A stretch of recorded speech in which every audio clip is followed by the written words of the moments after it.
ایک دفعہ پھر آلف برانچ پاکستان نے آفر کیا، پرائم منسٹر نے بھی بات کی، آرمی چیف نے بھی بات کی کہ بھارت کو ماضی کو بھلا کر آگے کی طرف بڑھنا ہوگا۔ کیا اس میں کوئی پاسبلٹی آپ کو نظر آ رہی ہے کہ ایسا ہو سکے گا؟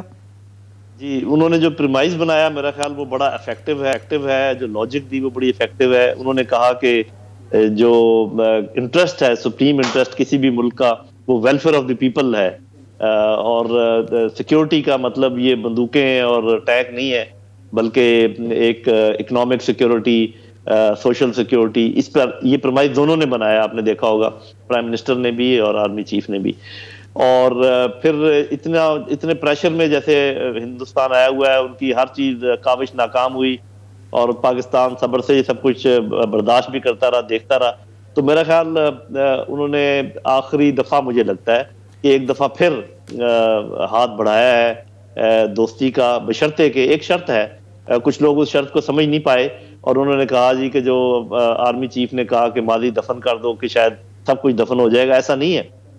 جو پرائم منسٹر نے، کیونکہ ان دونوں کو آپ کو ملا کے دیکھنا ہوگا، وہ فالو اپ تھا۔ یہ کشمیری کور ہے نا، کور ایشو کشمیر پہ اس میں۔ لیکن جنرل صاحب یہاں پہ سوال یہ کہ کیا ہمیں یہ کرنا چاہیے تھا جب ہندوستان کی حالت یہ ہے کہ انٹرنلی امپلوڈ کر رہا ہے، وہاں پہ سکھوں کی ناراضی ہو گئی ہے، کشمیر میں جو انہوں نے کیا ہوا ہے، جو 5 اگست 2019 کے بعد سے جو صورتحال ہے، اب تو کشمیری وہاں پہ ایکسیپٹ ہی نہیں کر رہے نا بھارت کو۔ اس موقع پہ آلف برانچ دینی پاکستان کو سوٹ کرتے؟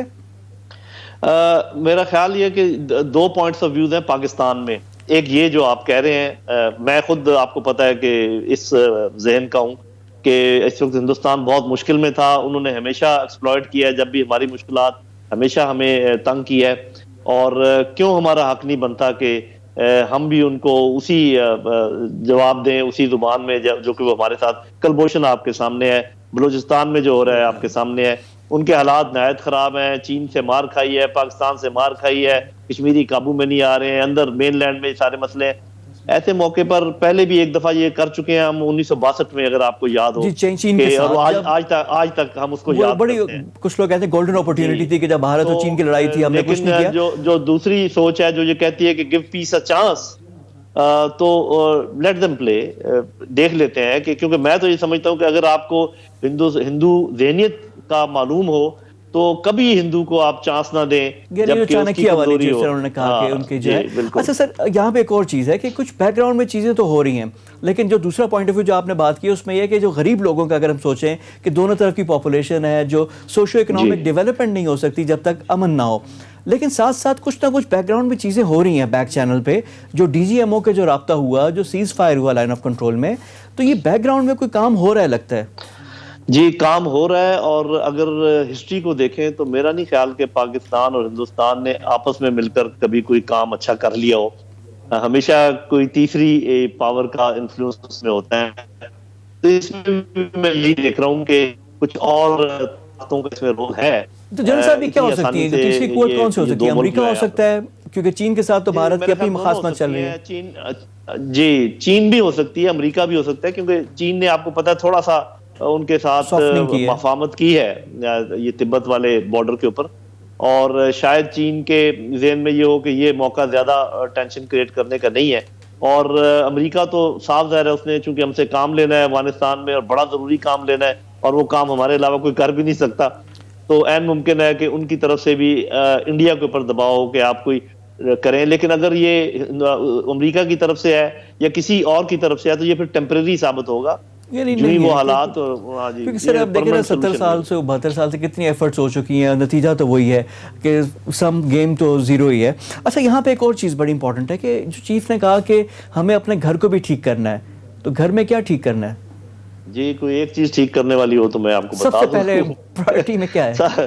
ہاں جی، میرے خیال سب سے پہلے تو اکنامک سچویشن ہے، پھر پولیٹیکل انٹیگریشن ہے۔ بات یہ ہے کہ ہم اتنا ٹوٹ پھوٹ کا شکار ہو گئے، میری اتنی زندگی ہے، میں 70 سال کا ہونے والا ہوں، میں نے کبھی اس قدر بدمزگی نہیں دیکھی سیاست میں جو میں آج دیکھ رہا ہوں۔ ہمیشہ سے سیاست ہوتی رہتی ہے، لوگ الیکشن لڑتے رہتے ہیں، کوئی ہار جاتا ہے، کوئی جیت جاتا ہے، لیکن ایسے ایک دوسرے کو گلے کو جیسے پکڑ لیا ہے، ایسا میں نے کبھی نہیں دیکھا تھا۔ یہ جب تک سیدھا نہیں ہوگا، اندرونی یہ جو تناؤ ہے یہ ختم نہیں ہوگا، اور اکنامک ایکٹیویٹی اور زور کچھ چل پڑی ہے، جب تک یہ ایک خاص لیول تک نہیں جائے گی، میرا خیال ہے کہ آرمی ٹھیک کا کہ اندرونی طور پہ ہمیں بہت کچھ کرنے کی اچھا، اس کے ساتھ ساتھ انہوں نے ہتھیاروں کی دوڑ کا بھی ذکر کیا کہ پاکستان جو آرمز ریس ہے اس میں نہیں ہے، لیکن اب ہماری ضروریات تو ہے نا کہ اگر ہمارا جو اگر ڈسبیلنس ہے اس طرح بڑھتا رہا تو کنونشنل جنگ کا بھی تو ہمیں ڈیٹیرنس ایک چاہیے. نیوکلیئر پاکستان کے پاس بہت اچھی چیز ہے، لیکن وہ جو آرمز ریس ہے، ہتھیار خریدنے کے لیے بھی تو پیسے چاہیے، اس کے لیے ہماری اکانومی کی حالت بہتر ہونی بڑی ضروری ہے. تو یہ جو ہتھیاروں کا جو ڈیٹیرنس ہے، یہ بھی چیزیں پاکستان انڈیجنس بھی کوشش کر رہا ہے، ہم خود بھی بنا رہے ہیں چیزیں، تو اس کا ہم کیسے بہتر کر سکتے ہیں صورتحال؟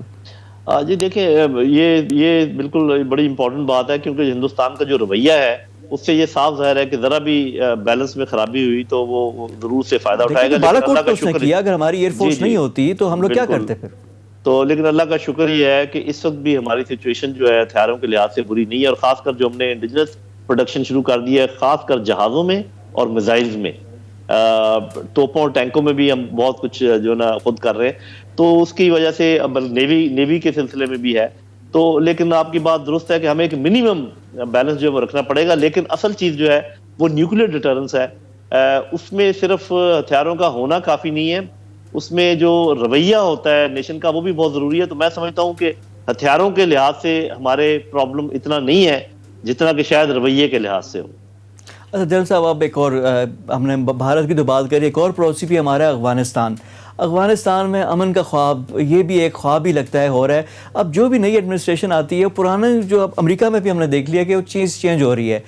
جو اوباما ایڈمنسٹریشن تھی انہوں نے ایران کے ساتھ معاہدہ کیا، ٹرمپ نے آ کر اس کو سائڈ پہ کر دیا. اب افغانستان پہ ٹرمپ نے بڑا اچھا ایک انیشیٹو لیا ہوا تھا، اب بائیڈن انتظامیہ ڈاما ڈول نظر آ رہی ہے، تو یہ ایک اور مصیبت ہمارے لیے کھڑی ہو جائے گی. تو اس کا ہم کیا کریں؟ جی پہلی بات تو یہ ہے کہ میں آپ کو pure military point of view سے بتا دوں کہ بائیڈن انتظامیہ کے پاس کوئی چوائس نہیں ہے سوائے اس کے کہ وہ یہاں سے چلے جائیں اور اپنے وعدے کے مطابق چلے جائیں. یہ اسٹیٹمنٹ آپ میری یاد رکھیے گا. اور دوسرا یہ ہے کہ جو سینٹر آف گریوٹی ہے ریزولوشن آف افغانستان، وہ ابھی شفٹ کر رہی ہے رشیا، چائنا، روس میں بھی مذاکرات بھی جو ہوئے ہیں نا جو ادھر، تو وہ ابھی مرضی ہے امریکہ کی وہ ریلیونٹ کتنا رہنا چاہتا ہے، کیونکہ صاف ظاہر ہے سپر پاور ہے، ان کے پاس بہت ساری پاور ہیں، economic power, political power, military power. تو اگر انہوں نے ریلیونٹ رہنا ہے تو ان کو اس گروپ کو جوائن کرنا پڑے گا جس کا اب اجلاس ہوا ہے رشیا میں. اور آپ دیکھیں گے کہ اب وہ سچویشن نہیں ہے جیسے لوگ کہتے ہیں نا جی امریکہ چلا گیا تو وہ پھر یہ آپس میں بھڑ جائیں گے، وہ لڑائی شروع ہو جائے گی. وہ ویکیوم تھا، آج ویکیوم نہیں ہے میرے بھائی. امریکہ بے شک چلا جائے، اور یہ پاکستان کو یہ بیان دینے کی بھی ضرورت نہیں تھی کہ یہ امریکہ کو جلد بازی میں نہیں جانا چاہیے. بھئی یہاں پر چین ہے، یہاں پر امریکہ ہے، یہاں پر آپ ہیں، یہاں پر ایران ہے، آپ مل جل کر ان کو فیسیلیٹیٹ کریں تو امریکہ ہو یا نہ ہو یہاں پر امن ہو جائے گا. بلکہ میرا تو ایک خدشہ ہے کہ امریکہ اور بھارت شاید یہاں پر امن لانے میں اتنے انٹرسٹڈ نہ ہو جتنے کہ یہ باقی 4 ملک ہیں. اچھا جلال صاحب، یہاں پہ ایک چھوٹا سا میرا پوائنٹ ہے کہ امریکہ کیوں چاہے گا کہ یہاں پہ چھوڑ دے، کہ ساؤتھ چائنا سی میں امریکہ موجود ہے، وہاں پہ چائنا کو ایک جیسے نرغے میں لیا ہوا ہے نا، وہاں پہ چائنا ایک وے آؤٹ اپنا دیکھ رہا تھا، سی پیک جو ہمارا ہے گوادر کے تھرو. تو اگر افغانستان کے جو منرلز ہیں، باقی جو ہے وسط ایشیا کا پورا ٹریڈ ہے، تو امریکہ اس خطے سے اپنے آپ کو کیوں آؤٹ کرے گا؟ اس نے تو مڈل ایسٹ پہ اپنے اڈے بنائے ہیں. بالکل آپ ٹھیک کہہ رہے ہیں کہ اگر چوائس ہو تو بالکل نہیں کرے گا، لیکن وہ چوائس نہیں رہی اس کے پاس. لیکن آپ یہ بھی دیکھیے کہ اگر مثال کے طور پہ اس کی فرسٹ چوائس ہے رہنا افغانستان میں، اگر وہ پوری نہیں ہوتی تو اس کی سیکنڈ چوائس کیا ہے؟ میرے خیال میں اس کی سیکنڈ چوائس ہے کہ پھر ٹرموائل میں افغانستان، اگر تو افغانستان میں رہے تو یہ اس کی خواب ہے، اور یہ پاکستان کو بہت مجبور کرے گا کہ وہ اس کا یہ خواب پورا کرنے کی کوشش کرے. اور پاکستان مجھے پھر خدشہ ہے کہ ہماری لیڈرشپ پھر وہ خوشبو جب آئے گی ڈالروں کی تو پھر ان کی خدمت کے لیے آمادہ ہو جائیں گے. اللہ نہ کرے کہ ایسا ہو. وہ اب اگر یہاں پر اپنا اثر رسوخ قائم نہ رکھ سکا، جو کہ کسی نہ کسی طریقے سے کوشش کرے گا، تو پھر وہ اس کو ٹرموائل میں چھوڑے گا، پھر یہاں پر امن نہیں چاہے گا. اور ان دونوں کاموں کے لیے، امن کے لیے اور امن نہ چاہنے کے لیے، وہ پاکستان کی خدمت حاصل کرنے کی کوشش کرے گا. لیکن مجھے یقین ہے کہ پاکستانی لیڈرشپ نے کچھ سیکھا ہوگا اور ایسا نہیں امید کرتے ہوں گے کہ پراکسیز کے ذریعے بھی پھر وہاں پہ کرتے ہیں نا، اپنے مختلف لوگ ہیں وہ جو کر کے یہ چیزیں ہوتی ہیں. اب پاکستان کے لیے خارجہ مہم اور جو ہمارے دفاع کے ادارے ہیں ان کے لیے بھی ایک بڑا چیلنج ہے افغانستان والا معاملہ، اور یہ ریجنل انٹیگریشن، کیونکہ جو عام لوگ ہیں، پیپل ٹو پیپل کانٹیکٹ، وہاں پہ جو نفرتیں آ رہی ہیں اس کو بھی ہم نے دیکھنا ہوگا. سر اسی میں جو بات کروں گا اسی تناظر میں کہ جو بنگلہ دیش ہے ہمارے ساتھ، کیونکہ ساؤتھ ایشیا لیسٹ انٹیگریٹڈ، اب جو آرمی چیف نے بھی بات کی ہے، اس کی ایک بڑی وجہ بھی ہے کہ جو انٹرنل ڈفرینسز ہیں تمام ممالک کے وہ ہیں. اب بنگلہ دیش کی گولڈن جوبلی ہو رہی ہے. پہلے تو بہت اچھے تعلقات تھے, مودی کو انہوں نے بلا کر بڑے ایوارڈز بڑی چیزیں ہو رہی تھیں, حسینہ واجد اور مودی, اور دونوں کا اینٹی پاکستان جو رویہ تھا. اب جو 5 اگست 2019 کو انہوں نے کشمیر میں کیا, اس کے ساتھ 35A بھی تھا, شہریت کا قانون تھا, ادھر سے کچھ دوریاں آئی تھیں, لیکن پاکستان نے کوئی فائدہ نہیں کیا. بنگلہ دیش کے ساتھ ہمارے تعلقات اور جو انڈیا اور بنگلہ دیش کا نیکسس ہے, اس کو کیسے توڑیں؟ جی میرا خیال ہے وہ خود بخود تھوڑا سا لوز ہو رہا ہے وہ نیکسس جو ہے, اور اس میں ہندوستانی چونکہ بہت بڑا ملک ہے, وہ بڑے زوم میں ہے, تو اب آپ کو پتا ہے چین کا انفلوئنس کافی بڑھ گیا ہے بنگلہ دیش میں بھی اور باقی نیپال جیسے اور ملکوں میں بھی. تو اب جو ہے اگر ری انٹیگریشن اس خطے کی ہو سکتی ہے میرے اپنے خیال میں, تو وہ مائنس انڈیا کرنے کی کوشش کرنی پڑے گی, جو کہ بہت مشکل کام ہے کیونکہ انڈیا بڑا ملک ہے.